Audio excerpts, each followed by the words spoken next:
My 14-year-old son possesses unusual bragging rights. He's the only kid among his fellow students with a grandfather who was a World War II veteran. Dad, gone 15 years now, served in Patton's army as a 50 cal gunner on a half-track. He fought in the Battle of the Bulge and a few other events on the way into Germany. I inherited my respect for the military as well as a love for poetry from Dad, who adopted me, and I inherited a love of music from my birth father, a man I never met. He was a jazz musician. Those interests come together beautifully in a song you've likely never heard of. It's called Piper to the End by Mark Knopfler. He wrote it to honor his uncle, a man he had never met, World War II veteran Freddie Laidler. Freddie, a piper in Scotland's famous Black Watch, was killed at Dunkirk. Bagpipers do go into battle.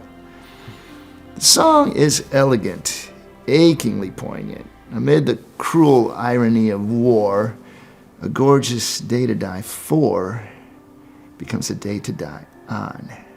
At the conclusion of that beautiful, deadly day, the bagpipes and drums lie quiet along with the slain. Yet Knopfler anticipates a day of reunion in which the departed will come back to be with us always. He concludes by encouraging us to complete our mission in life right to the very end. In this way, we honor the dead. There is, however, only one who can actually return and never leave us. In Luke 22:19, we read how Jesus, on the night before he was crucified, took a loaf of bread and he broke it. He told his disciples, "This is my body, given for you." Jesus was creating a vivid memorial for his followers to use. In a sense, every time we celebrate the Lord's Supper, communion, we are observing Memorial Day.